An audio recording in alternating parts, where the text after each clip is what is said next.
Hello students. Transportation engineering 2 में हम road geometry पढ़ रहे हैं।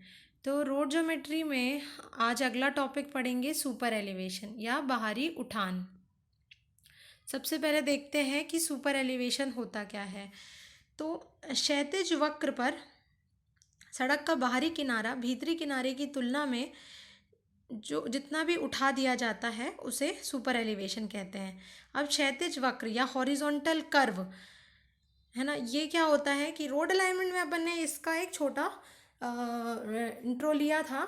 तो हॉरिजॉन्टल कर्व क्या होता है, जो हॉरिजॉन्टल सरफेस पे है ना, रोड के हॉरिजॉन्टल सरफेस पे है ना, जो कर्व आते हैं या फिर आप नॉर्मली समझें तो जो मोड़ आते हैं रोड पर है ना, जो मोड़ आते हैं उस पर क्या होता है कि सड़क की जो बाहरी किनारा है उसे भीतरी किनारे की तुलना में जितना भी उठाया जाता है उसे आप सुपर एलिवेशन कहते हैं। अब ऐसा क्यों किया जाता है, क्योंकि क्षैतिज वक्र पर हॉरिजॉन्टल कर्व पर क्या होता है, सेंट्रीफ्यूगल फोर्स जो है, अपकेंद्रीय बल जो है वो एक्ट करता है, जिसकी वजह से क्या होता है कि गाड़ी जो है वो बाहर की ओर और अस्थिर रूप से खिंचती है, जिसकी वजह से वह पलट भी सकती है, उलट भी सकती है ना। तो इस प्रभाव को कम करने के लिए सड़क का जो बाहरी किनारा है ना, उसे भीतरी किनारे की तुलना पर उठा दिया जाता है ऊपर की ओर। तो जो उठान आप देते हो उसी को आप सुपर एलिवेशन दे कहते हो। अब सेंट्रीफ्यूगल फोर्स जो है वो गाड़ी को बाहर की ओर खींचेगा, तो गाड़ी को स्थिर बनाए रखने के लिए गाड़ी का जो खुद का वेट है जो कि 90 डिग्री पर नीचे एक्ट करता है, और जो फ्रिक्शन है, घर्षण है जो है ना, जो टायर और सड़क की सरफेस के बीच में जो फ्रिक्शन है वह, ये दोनों फोर्स जो रहेंगे वो रोकेंगे ये सेंट्रीफ्यूगल फोर्स के प्रभाव को, है ना। तो फ्रिक्शन और उसके जो वेट है, गाड़ी के वेट है जो कि सेंट्रीफ्यूगल फोर्स का प्रभाव कम कर रहे हैं, उसी को मदद करने के लिए सुपर एलिवेशन बनाया जाता है। मतलब सुपर एलिवेशन भी क्या करता है, अपकेंद्रीय बल का जो है वो प्रभाव कम करता है ना, इसीलिए सुपर एलिवेशन बनाया जाता है। चलिए, और सुपर एलिवेशन किन किन किन चीज़ों के लिए बनाया जाता है। तो सबसे पहला तो वही है कि क्षैतिज वक्र पर गतिशील वाहन पर कार्यरत अपकेंद्रीय बल के प्रभाव को कम करने के लिए। दूसरा है वक्र पर गाड़ी की गति पहले की तरह ही कायम रखने के लिए।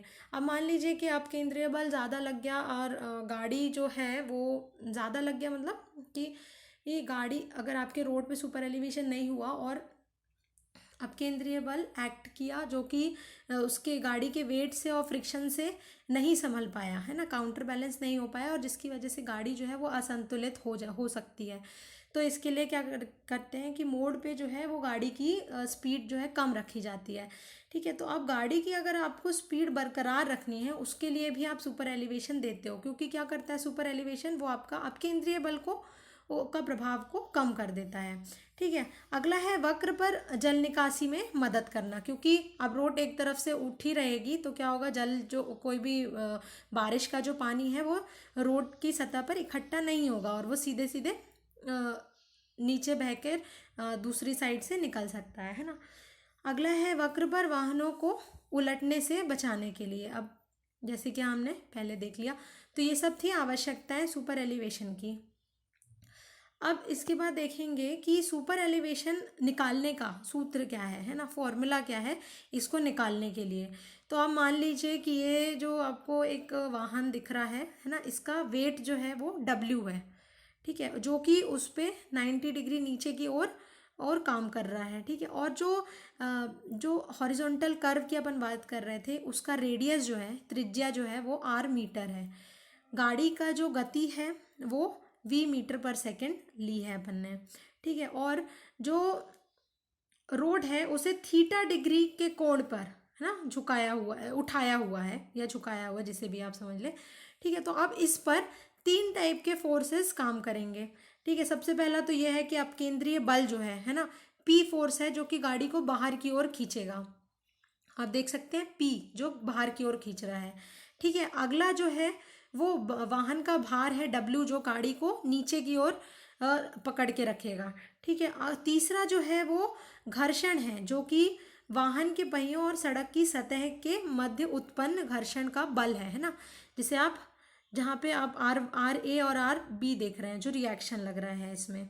ठीक है, तो अब इन तीन फोर्स की वजह से आप ये एक इक्वेशन बना सकते हैं। ठीक है, अब देख लीजिए, अगर आप हॉरिजॉन्टल लाइन एक बनाएंगे तो P का एक कॉस थीटा एलिमेंट ऊपर आ जाएगा और इसी तरह से W का कॉस थीटा एलिमेंट इस तरह से नीचे आप रख सकते हैं। ठीक है, अब आप देख सकते हैं कि P कॉस थीटा जो है, P कॉस थीटा जो है वो किसके बराबर आप मान सकते हैं, W sine theta plus FA plus FB के बराबर। ठीक है, तो इस तरह से आप अगर आगे बढ़ेंगे, अच्छा FA जो है और FB जो है वो फोर्स था किसकी वजह से, फ्रिक्शन की वजह से। ठीक है, तो उसके लिए आप फ्रिक्शन कोफिशिएंट ले लेंगे एक, जिसको म्यू लिखा हुआ है ना, उसको फ्रिक्शन कोफिशिएंट ले लेंगे तो आप रिएक्शन लिख सकते हैं RA और RB, जिसको आप W कॉस थीटा और P साइन थीटा भी लिख सकते हैं। ठीक है, अब RA और RB को आपने मान लिया है कि वो W कॉस थीटा के बराबर होगा और RB जो है वो P साइन थीटा के बराबर होगा। तो आप इस तरह से इसकी इक्वेशन देख सकते हैं कि इस तरह से बन जाएगी ये। अब दोनों पक्ष में ही आप W कॉस थीटा से डिवाइड कर देंगे तो P बाय W जो आ जाएगा वो tan theta plus mu by 1 minus mu tan theta आ जाएगा। इसके बाद अब जो म्यू है ना, और थीटा जो है उसका मान बहुत ही छोटा होगा, है ना, तो उसको आप निगलेक्ट कर सकते हैं, उसको आप उपेक्षित कर सकते हैं, है ना। तो उसके बाद जो आपको फॉर्मूला मिलेगा वो कुछ इस तरह से होगा कि P by W equals to tan theta और प्लस म्यू। अब टेन थीटा को आप ई ले सकते हैं, है ना, ई कैसे ले सकते हैं, अब मान लीजिए ये थीटा था और अगर आपको टेन थीटा की वैल्यू निकालनी होगी तो आप क्या मानेंगे कि परपेंडिकुलर अपॉन बेस। ठीक है, परपेंडिकुलर अपॉन बेस को ही टेन थीटा बोलते हैं, उसी को आपने मान लिया ई। ठीक है, ई मान लिया आपने। अब क्योंकि आपको पहले से पता है कि अपकेंद्रीय बल की फॉर्मूला पहले से P by W equals to V square by G R था, तो आप ऊपर वाली फोर्थ इक्वेशन को जो पहली इक्वेशन थी उससे इक्वेट कर देंगे। ठीक है, तो इस हिसाब से आपके पास एक ई का फॉर्मूला निकल के आएगा जो कि आएगा E equals to V square by 127 R, जिसमें ई जो है वो आपका सुपर एलिवेशन है मीटर में, वी जो है वो आपकी वाहन की गति है किलोमीटर प्रति घंटे में। ठीक है, और आर जो है वो आपकी रेडियस है उस हॉरिजॉन्टल कर्व का जो कि है मीटर में। तो ये आपका फॉर्मूला निकल के आएगा E equals to V square by 127R। चलिए, इसके बाद भारी उठान के लाभ क्या क्या हैं। तो अब भारी उठान के लाभ या आवश्यकता जो आपने पढ़ ली है वही है एक तरह से। एक बार और देख लेते हैं कि वक्र पर से गुजरते समय यात्रियों को किसी प्रकार की असुविधा या झटके का सामना कम होता है इस पर।